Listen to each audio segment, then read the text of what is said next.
Hey guys, I'm about to do my gym workout. I'm having a prayer and just having a coffee. So hopefully I can do a short live stream. If someone comes in, I've got to stop the stream because it's a private prayer room for everyone. So I've got to respect other people. But no one's in here today, so let's see. So I've done some writing today because I'm always thinking about how I can help more people share my story. Obviously, I mentor clients. It's a passion of mine. So I probably will. I need to edit, spell check the writing that I've done today, which is the title for this live stream: Anxiety, Bullying, How to Build Mental Toughness. So if I can just kind of abbreviate what I writ over this coffee, it will help a lot of you. Because I was on YouTube yesterday and this video came up. It was really good by this woman. I don't remember her name, but basically she'd had a hard life. You know, she'd been in an abusive family growing up, and she'd been homeless she'd gone through some terrible things, but she turned her life around. And her talk was titled Mental Toughness, and it really inspired to talk more about that, how I've done it, how I continue to help people. And a lot of the things she said that I teach, I agree with. Commitment, about um, working hard, and all those sorts of things. So basically, anxiety is actually no different to a bully, and I'll explain how.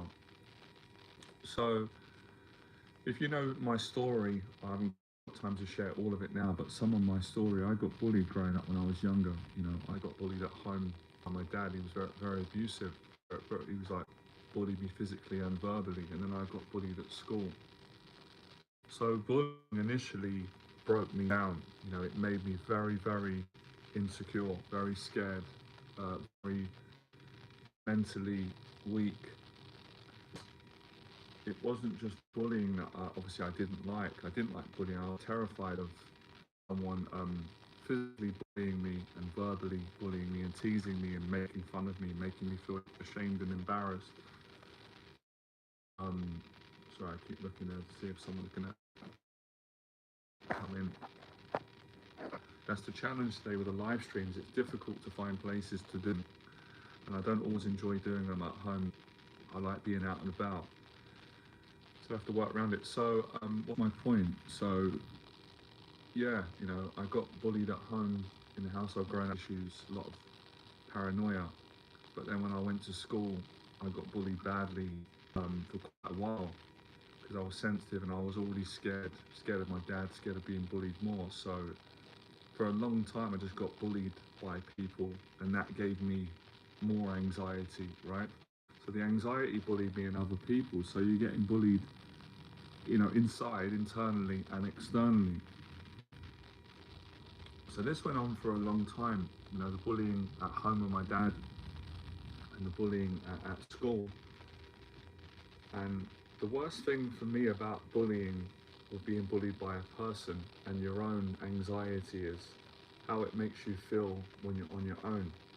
It put me into a place of helplessness. I've wrote this down in this article that I'm going to post to help people share my story. So the bullying was horrible, the physical bullying in the moment with the bully, but it wasn't as bad as um, the bullying of my own shame and frustration and anger towards myself for allowing someone to bully me and not do anything about it. You know, for just being weak and not being able to stand up for myself against my own dad and against, you know, kids at school that when I got bullied around my area. So I got bullied in so many different ways, different times, at home in the household by my dad, at school, and the area on the estate.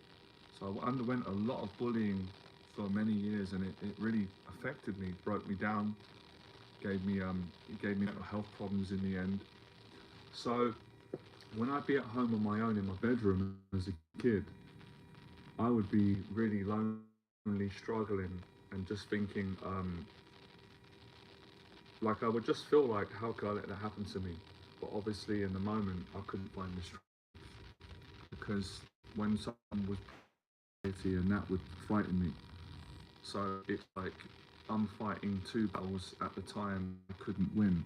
So number one is the physical, taking my lunch money, threatening me, hitting me, insulting me, even at times, which I know is disgusting, spitting at me and humiliating me in front of other people at school, some of my friends, people that were lovely, and sometimes bullying me, catching me in the playground or in the corridor where no one was around.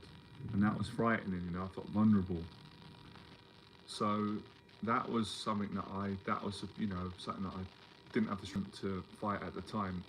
And then when I went home, my own mind, my own conscience would be eating me.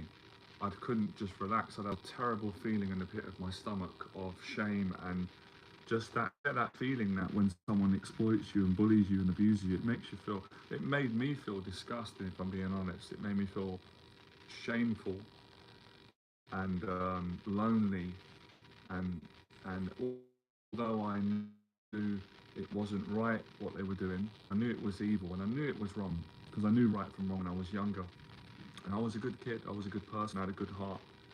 And I was fortunate, lucky as well, that I had good friends at the time.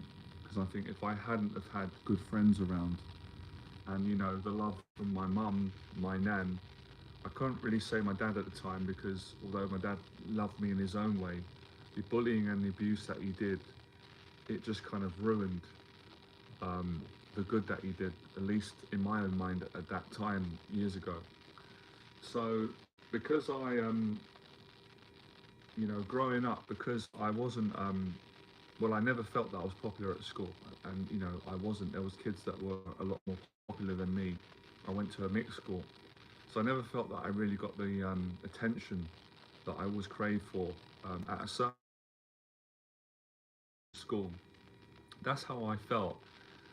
But the actual facts were, this is where anxiety can lie a lot. The facts were that I had a lot of good friends growing up, not bullies. They were just good. Well, they were my friends at school, and then some of them became close friends outside of school, some around my area. So I'm very grateful for that. You could probably hear that I had a lot of good friends, and despite getting a lot of abuse and bullying done to me growing up, I can't deny, and I'm grateful to say, I did have a lot of love from my mum, from my nan, other family members. I didn't, as I said, it was hard to say from my dad because he was so abusive. So any love that he did display in his own way, it didn't feel honest, it didn't feel right. That's what abuse does. So back to what I said, those feelings that I would have, I'd feel humiliated, defeated. I would definitely feel like a coward. And bearing in mind, I was a young kid at this time. I was a teenager. I was like, how old was I in primary school? So I was like 10, 9, 9, 10. Yeah, very young, even younger than I can remember now. But I still felt like that. I still had, like we all do, pride, self-respect, all these things. And I knew instinctively, someone didn't have to tell me that what was done was being wrong. So I wanted to stand up to it. I didn't want to let people do that to me, but I didn't have the strength. I didn't have the mental toughness. I couldn't find the courage. So in my mind, I would say to myself, the next time that happens, I'm going to stand up for myself. If someone hits me at school, I'm going to hit them back, self-defense. Or if they start verbally abusing me for no reason whatsoever and I've done nothing wrong, I'm going to shout back. I'm going to stand up for myself. And I'd even say that about my dad. I'd say the next time my dad does that to me, next time he hits me, shouts at me, or just humiliates me and abuses me for no reason, doesn't let me be myself, I'm going to stand up to him. But when it came to the situation, I couldn't do it. And that was what was so hurtful. So I knew what I needed to do. I knew what I wanted to do, but I still couldn't do it. And that's what fear and anxiety will do if you allow it to bully you into being a victim or being afraid. Even though I want to make a point of saying I'm sure people can tell, I hope they can, I'm really compassionate towards fear and anxiety, especially when people suffer and it's not right. They're victims of evil, of abuse. I've been there myself. So, the whole experience was horrible for me. Hopelessness would be the accurate word, and many other words within that. So I felt guilt, I felt deep shame, I felt angry, which doesn't feel good. I felt angry at myself, angry obviously at the people that bullied me. I had self-hatred, which is not a nice way to feel. It's not how I wanted to feel. But obviously you're human, and I felt dirty. I actually felt unclean in periods because of the horrible emotions and, you know, dealing with the mental torment that I was left with. So it wasn't like someone bullied me, which may have lasted even, it might have just been a minute, it might have been a couple of minutes, right? Or if someone hit me, that it might just come and punch me or come up to me. It happened to many kids and said, sorry, I hope someone might come in. Always happens when we get right into talk. So if someone said, hey, Jonathan, give me your lunch voucher, because we had these lunch vouchers when we were at school. Sometimes my mum would give me a couple of pounds. So if they come up to me and I didn't want to give it, but I was so frightened, they just took it. I couldn't do anything. That might have just been a minute or so, but the damage that it left me with was not a minute, it was hours, sometimes the entire day. I couldn't sleep properly. My conscience was eating me alive, because I'd come home, I'd be relieved that I got home safe, because in those moments I would be, it sounds like an exaggeration, right? People say that and they can say whatever, I'm okay with it. But it was, I thought I was going to die in those moments, when I was being bullied. When my dad was bullying me and abusing me and shouting at me and attacking me, I thought he was going to kill me. Bearing in mind, I'm a kid, you've got to remember. So I'm 9, 10, 11, 12, I'm young.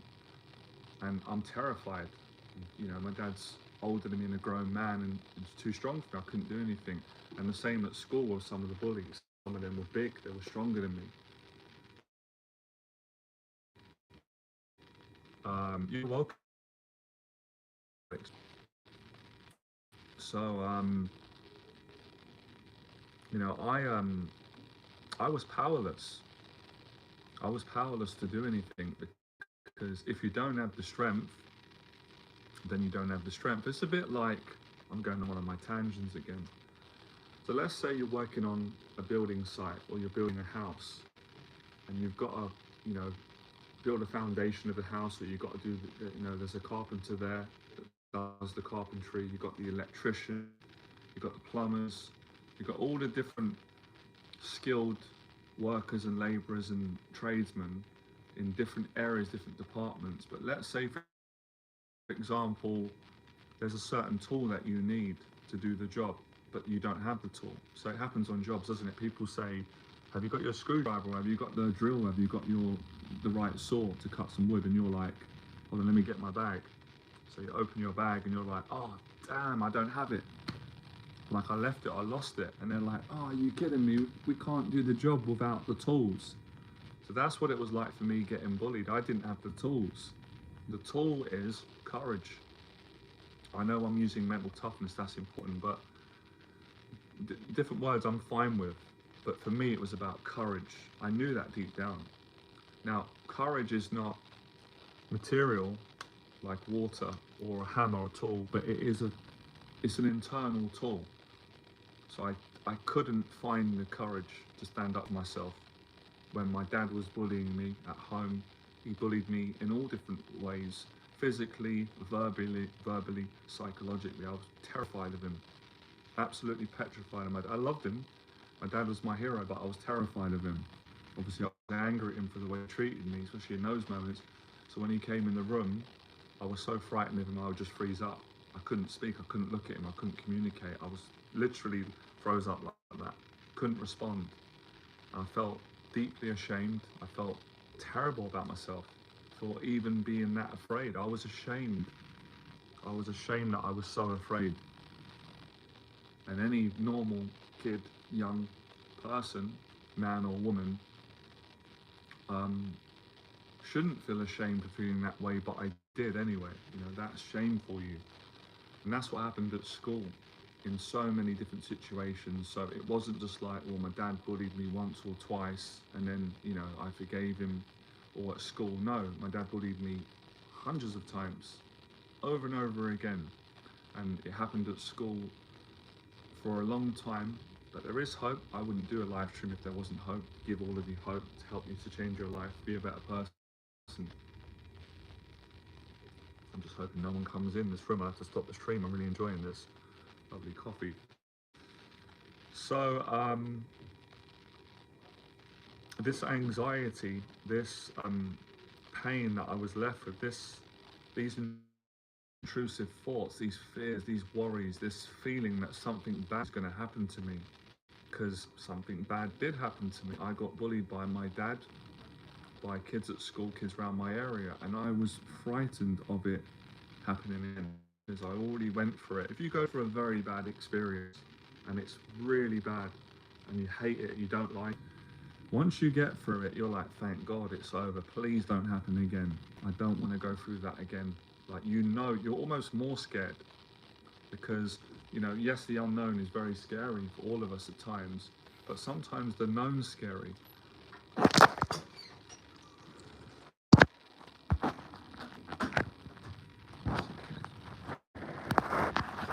Keep this going. I am going to do a lot more talks. So, sometimes the known's scary, Think about it, right? I'm going on my tangents again. Now, I'm fascinated with sharks, right? I don't plan on swimming great white sharks soon, but you never know. I've faced pretty much most of the fears I had in my life, right? That's kind of where I give people hope. That's something that I'm grateful for. But I've never faced a fear, and I wouldn't want to anytime soon. But I'm fascinated by great white sharks, and I admire people, men and women, that can swim with them, and I'm just amazed at the courage people have in that area. I've never done it. I'm too scared. So let's say that you survive a shark attack. You get attacked by a shark, which happens to millions of people. And some people lose their limbs, their leg, their arm, or it bites them, they get out alive. It's not a great experience, but you'd be grateful that you survived. Now, let's say you've got to go back in the water again. You're going to be frightened because you know that could happen again, and you don't want to go through that. I don't think anyone in their right mind would want to get bit by a great white shark or have a limb taken off, survive it, and then want it to happen again. I know that's extreme, but I'm speaking, I guess, my truth. So after getting bullied many times by my dad and other people, I didn't want to go through it again because it frightened the hell out of me and it hurt me bad. And the after effects were, it put me in a place of depression, loneliness, rejection,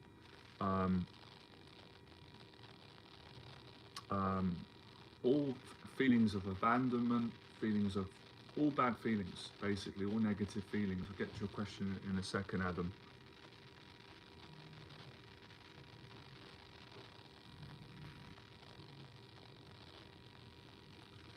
So, bullying put me into a bad place, which frightened me.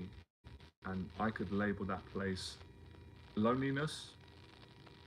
And I've done it. I'm going to do a video on, there is some good in loneliness, a lot of good. But it put me into a place of despair, hopelessness, darkness, depression. And it frightened the hell out of me as a kid. I didn't like it.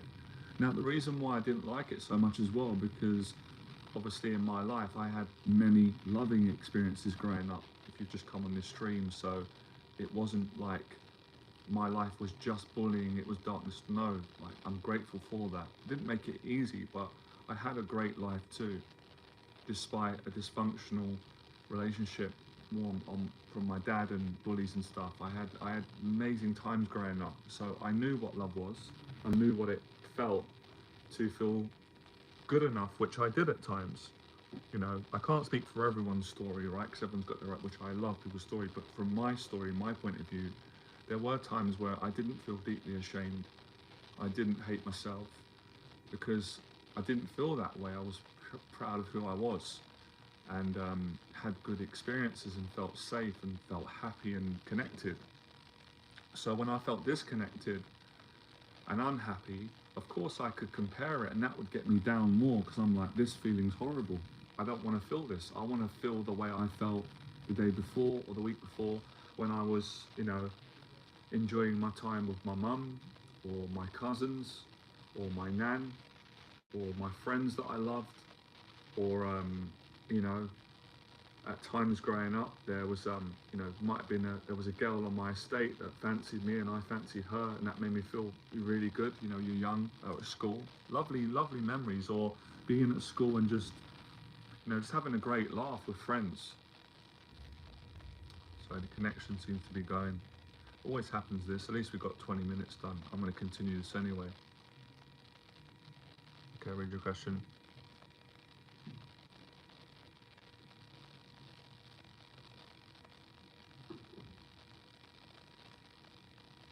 No, I'd say that's bullying from what you described, Adam. Um, if someone's getting you to do things that you don't want to do, then that's bullying. And that's why I'm putting this talk out to help a lot of people to overcome bullying and anxiety. So that experience gave me anxiety and a lot of mental health challenges growing up. But here's where the good news comes in. So after many times and years of going through the bullying from my dad and around my area, it got to a point where I couldn't take it anymore. And this is when things got really, I'm going to actually use the word, it was, maybe beautiful is not the right word, I quite like that word. It was, I can't find the right word, it was freedom. I'm going to go into a William Wallace speech now, Braveheart. It was freedom. I couldn't believe, sorry, I think something's coming. I couldn't believe how strong I was, how brave I was, how honest I was, how confident I was when I found those tools, that tool of courage, which we could also translate, I haven't got a problem with it, as mental toughness, which is the title of this live stream. When I went to that place, that, I'll make a joke, I couldn't get it in, well, Amazon wasn't around when I was younger, but I could not get it from anybody else. Only my faith, only my belief in God. That's probably where I found it, definitely. I tell you what, Adam, if you just listen to my talk, it will answer your questions at the moment, because I'm going to continue. This is an important dialogue. Please bear with me. If you listen to my story, you'll get all the answers that you're asking, because most of them are around bullying, anxiety, disconnection. I appreciate your questions and anyone who's listening. So I was surprised. I couldn't believe how such a weak person like myself, such a coward, such a frightened person, who, allowed his dad to bully him and people and everybody, could also suddenly become a strong person. And I don't mean that in an aggressive way. I wasn't a bully, but I was standing up to it, because I would never do that to someone who wasn't a bully and nice to me. But when I had to, and once I found that courage, I never lost that tool again. Of course, I got afraid again after that. We're human, but I developed those tools, and it was something deep within, and it was something that came in the moment. Remember I said earlier that at the start, many years when I was getting bullied, I couldn't find it in the moment, because when fight or flight was triggered in me, I would choose to flight, run, or freeze up. I wouldn't choose to fight, because I didn't have the courage to, until I found it one day. And I stood up to my dad many times, and like all bullies, he got afraid. He stopped. He got shocked. Sometimes he tried to be confrontational, but eventually he stopped. He realized what he was doing was wrong. He had remorse. So the same at school. With some of the most menacing bullies, and I'm not glorifying physical confrontation, but this is my story at the time. Some of the bullies that physically hit me, I hit them back, and they got scared. They stopped bullying me. A lot of them, I verbally stood up for myself, which took just as much courage, and said, don't talk to me like that. Or when they threatened that they were going to kill me or they were going to harm me, I say, well, we'll do it now then. I'm not scared of you. Do it now. Not after school. Let's do it now. Let's sort it out now. Or I'd say, I'm not, and they'd get scared. All bullies do. Bullies end. And then people either, hopefully they change and they have remorse for a person, or some case people move on and try with someone else.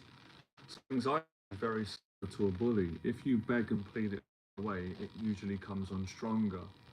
Like a school playground bully that preys on the weak and the vulnerable and steals their lunch money or insults them with words, unkind words, or physical assaults.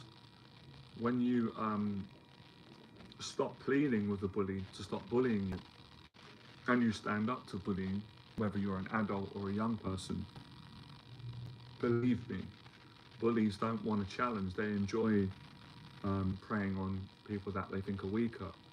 So I didn't realize that my strength was in my vulnerability. That really good, quote in my faith in the Bible, if I've understood it, because it could be many different ways, but when I'm at my most weakest, I'm at my strongest. So I became at my strongest at my weakest at a certain point. And for me, knowing that this isn't right, what's happened, it's evil, it's not honest, that gave me the moral strength and faith to find the courage within myself and stand up to bullying on numerous occasions, until eventually, as the years went on, the bullying stopped. The bullying stopped because I got confident. And obviously, bullies are very good at reading body language, and people can sense when you're strong. Not in you're a good person, you wouldn't bully someone, but you're not going to let someone bully you. And that's where I say, with the values that I mentor my clients and I practice, treat everyone how you would wish people to treat you, but don't let people walk all over you, because they will. There's always good people in the world that don't bully people. They don't bully people because they love themselves. They're good people, they're secure. But there's always people that will try and bully you if you allow them to. And that's where learning to martial arts, self-defense. And when I say martial arts, self-defense, I don't just mean physical. A lot of people will immediately think, oh, he's talking about if someone strikes me, strike them, and I'm not solely talking about that. I'm talking about what I'm doing now, communication. Learning to communicate with confidence and strength and not be frightened by the confrontation of someone criticizing you or shouting at you or trying to put fear into you. So, it wasn't a comfortable practice, but the feeling that I got was just incredible. It made up for all the pain and the shame that I went through, a feeling of victory, a feeling of goodness. And then you feel like, when I went through that, I was like, right, it gave me the feeling that I want to protect other people that are being bullied unjustly. Bullying's not right, however you determine it. And also make sure that, that I'm not a bully. Because we can all do that at times by not realizing, but I think there's a difference between make a mistake here and there, but outrightly destroying someone's life. So it was about building myself back up again, because my dad broke me down from all the bullying. He made me mentally weak, gave me trust issues and the bullies, but I refused to be a victim. I was a victim for quite a few years, and this is a big account of how I changed my life. And obviously the story that it's not, in the last year. This is like 20, 30 years of story that I'm giving you. I'm 40 years young now. And as I said, some of my earliest memories of my dad bullying me was when I was 9, 10 and at school, and even a bit later on, until I kind of got to I think when I got to sort of like my late 20s, I wouldn't let my dad bully me, and he did change, calm down. So yeah, in my 20s, I had people bully me no more. That was when I took up boxing. I gained all my fists in different areas of my life. I started a girlfriend. I stood up for myself. I stopped hanging out with people that were not, not good friends. It was fake. I made new friends. I worked on being a better person, helping other people. So, there is hope back for anyone. I wouldn't be the person I am if I didn't go through those things. I wouldn't have achieved the success that I've been fortunate to achieve and help a lot of people and continue to do what I love. Because I always loved speaking when I was younger, but my dad stopped me from speaking because he didn't like it when I was confident and I was myself. He would shut me down, manipulate me, psychologically overpower me, all those sorts of manipulative tricks and games that bullying behaviours act out. And other people threatened me at school. They said I sounded stupid, I looked dumb, and I believed it for a while, but now I don't believe that anymore. And I realised that I was actually a really good speaker. Everyone's got a gift, and I always had a gift to speak. Many people said I spoke well, and I knew it deep down. So a lot of the times bullies bully us or you because they're jealous of you. There's something that they are threatened by. It's not always what the mind says, oh, they bullied me because I'm bad or I've got not good enough. No, it's because something in you is good. You've got skill. Everyone's got talent, even the bullies. But if you don't recognize it and you don't act according to your talents and be a better person, then you're going to waste it. So mental toughness is built through all the things that I've been describing in the last 30 minutes. So the reason why I can speak like this, which I feel grateful for, I don't even take the credit, I give credit to God, my faith. I can speak like this because I got bullied badly and broken down, but I refused to be a victim. So my speaking ability to